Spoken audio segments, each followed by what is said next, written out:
I'm Julie Gates. Welcome to the Cashflow Savannah podcast, episode 57. If you've been listening to this podcast for a while, you know we are all about investing in real estate. We're all about authenticity, and we are all about Savannah, Georgia. I do not have the most followers, but I do have a good bit of knowledge, and that is where my authenticity comes from. I really hope that you'll enjoy this episode. I have a duplex listed in Savannah. I'm the licensed agent who has it on market, and I received a written offer from a wholesaler in the Sub2 community.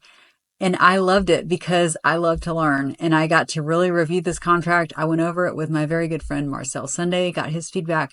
It's a really great learning opportunity. If you know anything about real estate investing, Sub2 is everywhere. There are so many buyers that want to buy and keep the debt in place.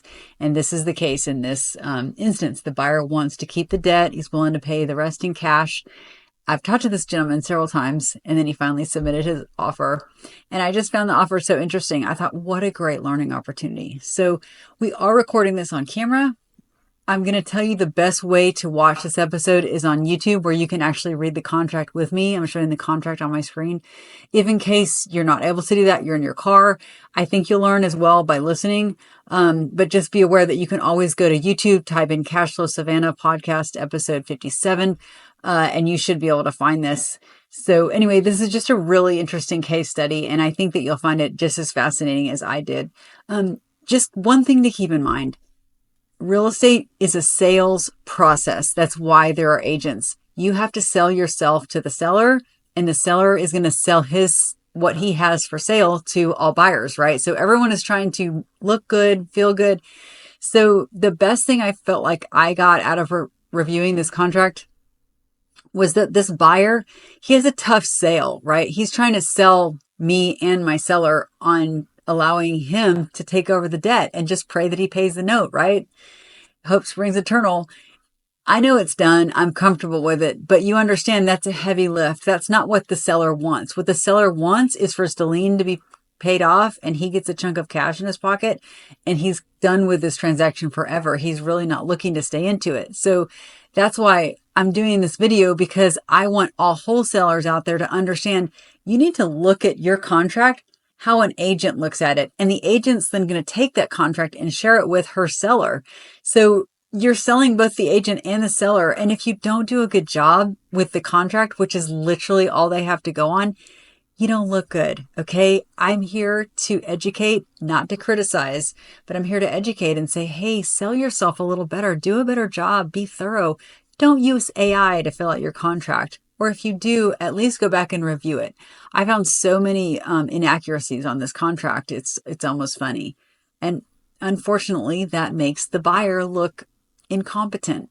And no one wants to give their debt over to someone who they perceive to be incompetent. Just to be honest, like the more competent you sound, the more likely you're going to get deals through. I have bought many creative deals personally in my own portfolio. And I am very confident that the reason I got any of them was because I was able to prove my competence to the seller. I mean, that's a huge risk for them. So the more risk, the more you want to be tight and right on your numbers, on your paperwork, on your data, all of it. So please enjoy this episode. I truly hope that you learned something. And if you like it, please comment below. If I get a lot of feedback, I'll do more. But if you think I'm a ding dong, I won't. I totally get it. So anyway, I really would appreciate that feedback. What do you need to know? I'm still very disturbed. I spoke to someone recently, and they were talking about all this high money coaching that they were doing. They were spending lots of money to buy a short-term rental. And I said, well, I'll teach you how to do that for free. And they said, oh, but they have more followers than you. They're legit. And I said, well, I guarantee I have more units and more years of experience than them. I'm also legit. So keep that in mind. It's not just about followers who you decide has legitimacy in this market. Enjoy. Hello, my name is Julie Gates. I am a unicorn agent in the Savannah, Georgia market, and I have a duplex up for sale on market. And I received an offer from a Sub2 student. This is someone who's in Pace Morby's community. This is a wholesaler. So I was very curious to see this offer. I haven't dealt with this before as a listing agent, and I just wanted to run it through it with everyone so that we could learn and get better at this together. I am not opposed to subject to deals. but it's really up to the seller, if they're going to be willing to leave their name on the note. So I have redacted this so that you can't see any identifying information, either of the buyer or the seller or the property address. So anyway, I just want to use this as a learning opportunity for everyone, because I know these are getting more and more common. And then this is most likely an AI generated offer, which I think is very interesting. And agents need to be aware of that they're going to pound these out. They're hoping that you'll respond. And if you don't, it's okay. No one's going to get offended. So, excuse me. This is the contract. Again, this is for a duplex that I have listed on the market in Savannah, Georgia. So I just want to show you what I'm seeing and just give you my thoughts, and we can all learn together. So first, it's going to give the property address. Again, I have redacted it so that you can't tell. All of this is to be determined, it's saying. And then they're using their own contract. Now, this property is on the market for $360,000. For context, it's been on the market, I'm going to say, right at a week. Okay, so this is not a desperate seller. That's what that tells you. Days on market tells you a lot. If it's new to the market, they're really not super interested typically in dropping the sales price. So my first advice to this wholesaler who's writing this offer is like, wait a while, wait till the seller's hungry. Right now, he's probably not hungry enough to say, yeah, I'll just leave my name on the note. It's all about timing in real estate. And the longer a property sits, the more hungry the seller tends to get. So in my opinion, as the person that's going to be advising this seller, they have some pretty crazy terms in here that aren't optimum at all. So they need to at least offer the sales price. If I were the seller, I would be like, you're going to pay probably more than sales price if I give you the loan. But they are offering $350,000. So they took $10,000 off of the purchase price. For earnest money, they're not delineating how they're going to pay that, but they're pitting $1,500 for an on-market property. You're typically expecting 1% of the purchase price. So since they offered $350,000, I would expect at least $3,500 in earnest money. So this is a red flag for me. I would definitely advise my seller, we're going to need more earnest money. Now, I understand how on subject to, you're going after off-market deals and you're always needing to know how much they owe. And this guy does not know how much my seller owes. I don't even know what he owes, but he knows when he purchased the property. And so he's saying, this is my approximate. But in this case, it doesn't really matter. It's an on-market property. It's really the overall sales price. So that's where I just want to say, when you're working with someone whose property is off market, I guess that matters. But in this case, I disagree that they should even be typing this number, because the only number my seller cares about is this number right here. The seller is already planning to pay the agent fees. I've told this guy that over and over and over. But he's just working his process. So he put it in writing, and I'm like, okay, why did you do that? That makes no sense. He's not asking for a seller carryback, which that's good. But the other thing is that he's stating my commission. He doesn't need to do that. The property's on market. My commission has already been established with the seller. I told this buyer that. So really, he needs to leave this out, because now he's got me upset. Because as the agent, the buyer doesn't dictate my commission. I dictate my commission with the seller. Anyway, I don't like this as the agent, and he needs me to be on his side, so that I can try to get the seller to allow it. So I disagree with this, but anyway. So he's saying, this is the confusing part, cash at close of escrow, COE, he says exactly $30,000. So it doesn't make sense. The math does not add up. He's saying approximate existing mortgage $252,283, and then he's saying cash at close $30,000.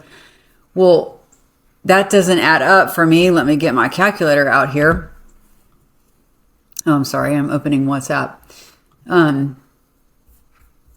but I'm going to show this so we can all learn. So if we go 252, 283 plus 30,000,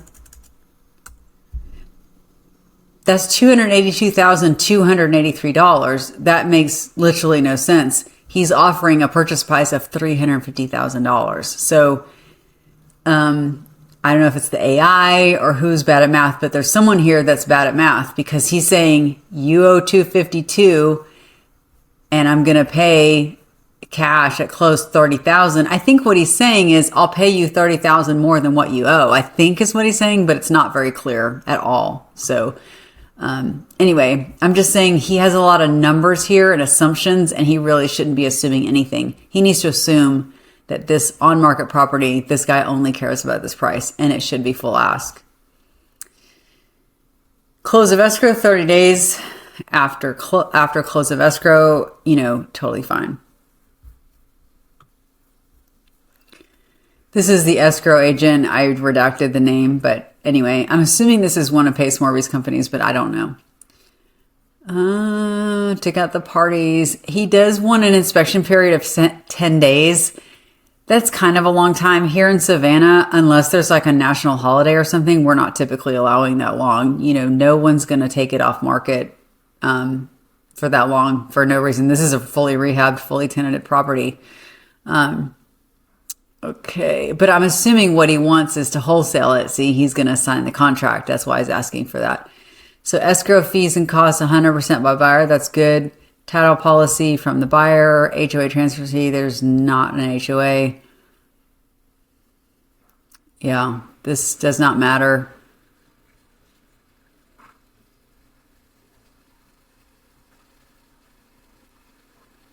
Buyer is going to pay closing.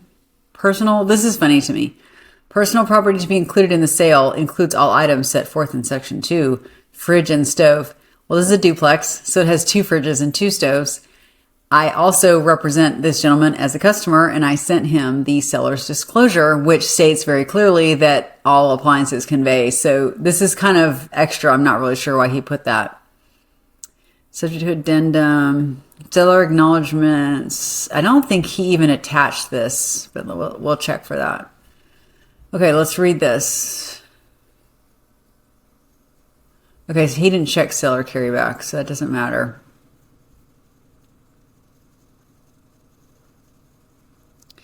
This contract will automatically terminate in the event that it says earnest money deposit is not deposited by the last day of inspection. EMD due at the end of inspection period. That is not going to happen. Again, you're trying to wholesale an on-market property. I'm not going to take this property off of the market unless there's earnest money down, unless the buyer has some skin in the game. So this is a red flag for me right here. It tells me he doesn't have any money and he's trying to assign it quickly. But that's not a win for my seller. They are offering a 7 balloon on the note, which that's great. That's cool. Buyer's paying closing costs. Buyer to pay real estate commissions, which will come from the down payment. 10-day inspection and contract must be assignable. Close within 30 days. So this is definitely a wholesaler. Again, I've already negotiated the real estate commissions in there. There's really no reason for him to say this. I have been around and around with this buyer. He is going to sign it. I get it. Close within 30 days. We'll see. And then here is another mistake. Again, if you're going to offer on real estate, a contract, this is a legal contract he's asking us to sign. And the contract is so completely wrong. And as an agent, this is my job, is to read through the contract and say, hey, red flag, red flag, red flag. I'm trying to watch out for my seller. And this isn't good for the seller. This says occupancy. There are no parties in occupancy of the property other than the seller and buyer will be given occupancy of the property at closing unless, like, what? This is advertised on market. It's very clear that it has tenants inside. I disclose what they're paying in rent, what their move-in and move-out dates are, what their professions are. Like, if this guy doesn't know it's occupied, I can't help him. So he doesn't know to check this box, but this would be the box. It's at least the tenant. That's so funny. Okay, purchase and sell. Okay, this is fine. No big deal. Purchase price method of payment does not specify. Status of title.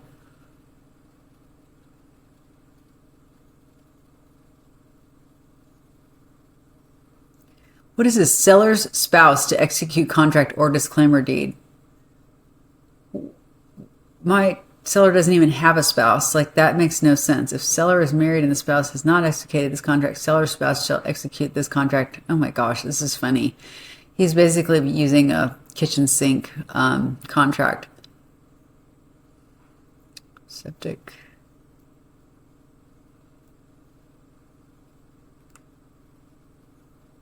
Okay, I mean, that's fine. Lead-based paint.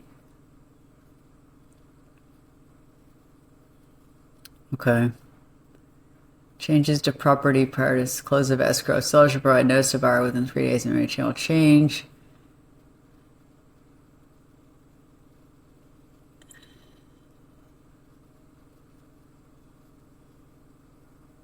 So he's giving himself the right to cancel the contract during the inspection period, obtain a return of the deposit, and any other things of value given by buyer to seller. This is what really lit my hair on fire when I read this. Buyer's continued access to property. This is a no. I understand the buyer wants this. Any buyer would. But this is a no. It says buyer's continued access to property. From the effective date through close of escrow, seller shall provide buyer with a key to the property, grants access to the property to buyer, and will make the property reasonably available to buyer and buyer's assignees, prospective assignees, agents, representative, inspectors, and authorized individuals to conduct walkthroughs of the property.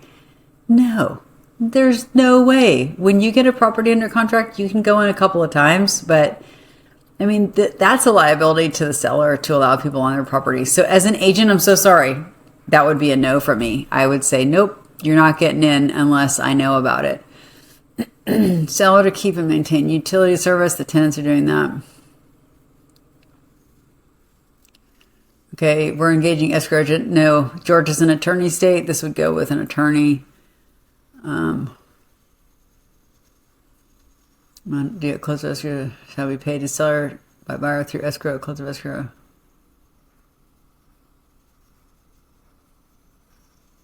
Affidavit of property value is required by Georgia law. I'm not sure what that means. Does that mean an appraisal? I do not know. All specific closing costs will be paid by buyer.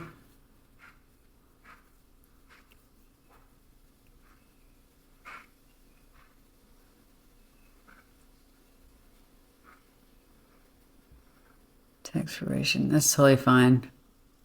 Buyer right to proceed without escrow agent buyer anytime.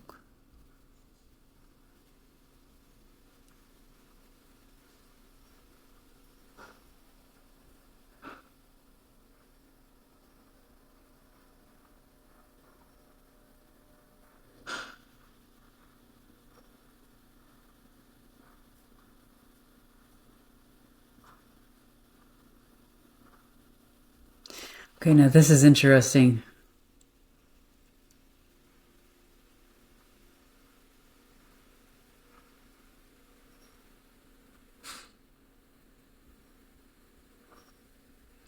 This is saying the liens and encumbrances listed in section 1.4 are the only liens and encumbrances burdening the property and unrecorded or disclosed liens.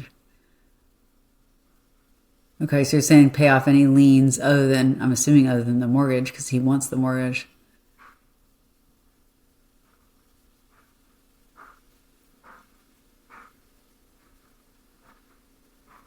Clean condition, free of personal items and debris. It has tenants.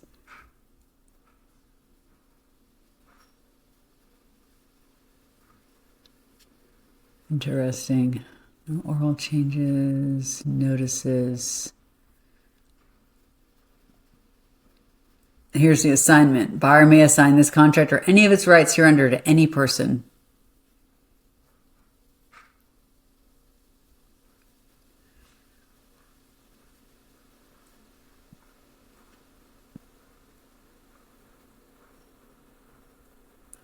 Contract.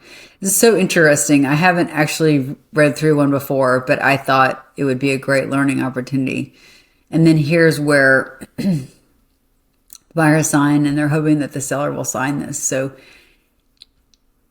in follow-up, this is very interesting, but also it's most likely not going to happen.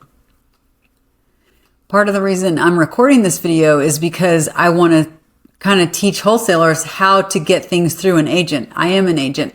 I've been an investor for a long time, so I don't need quite as much handholding, but when you do a contract, it's important to get it right. I mean, make it look good. You have to understand you're selling yourself to the agent.